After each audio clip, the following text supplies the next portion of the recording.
नमस्कार दोस्तों, कैसे हैं आप सब। आप सभी का स्वागत है आपके अपने यूट्यूब चैनल पर। इस वीडियो में आज हम बात करने वाले हैं ARO एग्ज़ाम के कट ऑफ के बारे में। ये वीडियो बहुत इंपॉर्टेंट है। अगर आप 27 जुलाई 2025 को पेपर देना चाहते हैं तो ये वीडियो आपके लिए है। अब इस वीडियो को स्टार्ट करने से पहले आप सभी को ये मालूम होना चाहिए कि जो वैकेंसी है ARO का, वो जब फाइनल होगा ये एग्ज़ाम, तब तक इस वैकेंसी को बढ़ाया जाएगा। और आपको ये मालूम होना चाहिए जब वैकेंसी ज़्यादा होता है तो कट ऑफ थोड़ा कम जाता है। लेकिन फ़िलहाल हम लोग को जो अपना टारगेट है 125 से लेकर 130 तक रखना है।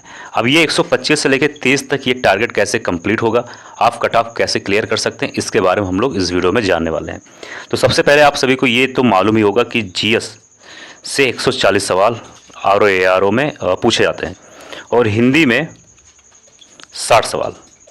अगर आप ARO एग्ज़ाम का कट ऑफ क्लियर करना चाहते हैं तो सिंपल सा बात है कि हिंदी में कम से कम आपको 60 में से 55 सवाल से ज़्यादा तो सही करने ही पड़ेंगे, क्योंकि अगर हिंदी सही नहीं रहा और GS में आप बहुत ज़्यादा सही कर भी नहीं सकते। हिंदी एक ऐसा सब्जेक्ट है कि यहाँ पर आपको सही करने का जो चांस है ज़्यादा मिल जाता है और हिंदी कभी भी चेंज नहीं होता। तो आप 60 में से 55 से ज़्यादा सवाल आराम से यहाँ से सही कर सकते हैं। अब हम बात करें GS के बारे में। अब GS जो है दोस्तों, इसमें कई सारे सब्जेक्ट्स हैं, जैसे कि इकोनॉमिक है, इन्वायरमेंट, जियोग्राफी, हिस्ट्री, पॉलिटी, कई सारे सब्जेक्ट हैं। लेकिन आपको सभी सब्जेक्ट पर बहुत ज़्यादा ध्यान नहीं देना है। पहली चीज़ आपको ये मालूम होना चाहिए कि कुछ मेजर सब्जेक्ट्स हैं जहाँ पर ज़्यादा नंबर के सवाल आते हैं, या फिर कह सकते हो ज़्यादा स्कोरिंग वाले सब्जेक्ट्स हैं। पहले आपको उस पर ध्यान देना है। जैसे अगर हम बात करें GS में, तो सबसे पहले आपका आता है हिस्ट्री। अब हिस्ट्री जो है दोस्तों, यहाँ से कम से कम तकरीबन 23 से 25 सवाल आते हैं, लेकिन हम लोग इसको सिर्फ 23 सवाल मान के चलते हैं। ज्योग्राफी में भी सेम यही क्राइटेरिया है, यहाँ से भी 23 से 25 सवाल आते हैं, इसको भी हम सिर्फ 23 सवाल मानते हैं। और पॉलिटी से आते हैं दोस्तों लगभग 12 से 15 सवाल के बीच में, लेकिन इसको हम मानते हैं सिर्फ 13 सवाल के आसपास, ठीक है। और करंट अफेयर से और यूपी जीके से, यानी कह सकते हो यूपी स्पेशल से, इन दोनों को अगर हम लोग ऐड कर लें तो तकरीबन 35 सवाल से ज़्यादा आते हैं। सिर्फ आपको सिलेक्शन के लिए इन सारे सब्जेक्ट पर विशेष तौर पे ध्यान देना है। पहले इस पर आपको अच्छे तरीके से कमांड कर लेना है, यानी कि इसको आपको बहुत अच्छे तरीके से तैयार करना है। इसमें आपका 100% इसमें आपको देना है। उसके बाद आपको और सारे सब्जेक्ट्स पर बढ़ना है। अब जैसे अगर हम बात करें तो जैसे अगर हिस्ट्री है, हिस्ट्री में आपका 23 सवाल पूछे जाते हैं। अब 23 में से आपको कम से कम 17 सवाल, कम से कम की यहाँ मैं बात कर रहा हूँ, 17 सवाल कम से कम सही होना चाहिए। अगर मैं यही सेम तरीके से मैं बात करूँ ज्योग्राफी के बारे में, तो ज्योग्राफी में भी लगभग 23 सवाल आते हैं और इस यहाँ पर भी आपका 17 सवाल सही होना चाहिए, जो कि आराम से आप लोग सही कर सकते हैं। अगर मैं बात करूँ अब करंट अफेयर के बारे में और यूपी स्पेशल के बारे में, तो यहाँ से तकरीबन 35 सवाल से ज़्यादा आते हैं, लेकिन आपको कम से कम 25 सवाल के आसपास सही तो करना ही पड़ेगा। अगर मैं बात करूँ इंडियन पॉलिटी के बारे में, तो इंडियन पॉलिटी से 12 से 13 सवाल पूछे जाते हैं। इसमें से आपको 8 सवाल सही करने पड़ेंगे। वो पॉलिटी आसान है, अगर आप सही तरीके से अच्छे से तैयारी होगी पॉलिटी की, तो आप आसानी से 8 से 10 सवाल आराम से ठीक कर सकते हैं। अब हम बात करते हैं कि हिंदी में आपका 55 सवाल से 56 सवाल, यानी हम मान लेते हैं मोटे मोटे तौर पे सिर्फ और सिर्फ 55 सवाल आपका सही है। हिस्ट्री में आपका सही है 17 सवाल और ज्योग्राफी में आपका सही है 17 सवाल। करंट अफेयर और यूपी स्पेशल के बारे में बात करें तो यहाँ पर आपका सही है 25 सवाल और पॉलिटी के बारे में अगर हम बात करें तो यहाँ आपका सही है 8 सवाल।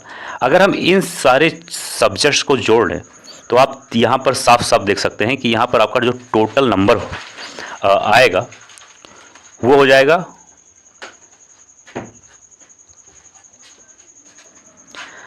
अब हम अगर 55 सवाल हिंदी और 25 सवाल करंट अफेयर और 34 सवाल यानी कि 17 सवाल हिस्ट्री में और 17 सवाल ज्योग्राफी में और 8 सवाल जो आपके हैं इंडियन पॉलिटी, अगर इन सभी को अगर हम लोग मिला लें तो 55 और 25 80 हो जाएगा और 34 और 8 ये आपका टोटल 122 सवाल के आसपास सही जाएगा। यानी कि सिर्फ आप इन 4 से 5 सब्जेक्ट में अपना कट ऑफ कम से कम आप क्लियर कर देंगे।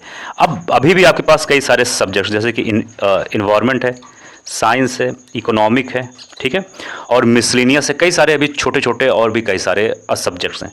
यहाँ से आप एक दो सवाल तो आराम से सही कर लेंगे, यानी कि मोटे मोटे तौर पे अगर आप सही तरीके से ध्यान देंगे तो आपका 125 से 130 नंबर या सवाल कह सकते हो आराम से यहाँ पर आपका सही हो जाएगा।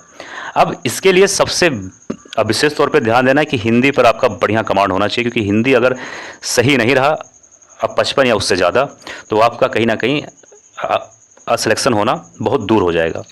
और उसी के साथ साथ आपको हिस्ट्री पर, जियोग्राफी पर और पॉलिटी और करंट अफेयर, इन 3 और 4 पर ही आपको ध्यान देना है।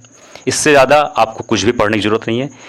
इन सब पर बहुत अच्छे से आपको फोकस करना। उसके बाद अगर आपके पास अच्छा खासा टाइम है और समय है तो आपको इन्वायरमेंट साइंस और इकोनॉमिक इन सब पर भी टाइम देना है, लेकिन सबसे पहले आपको हिस्ट्री, पॉलिटी, जियोग्राफी इन पर ध्यान देना है, क्योंकि ये सब सारे सब्जेक्ट जो होते हैं ये सब कभी चेंज नहीं होते हैं।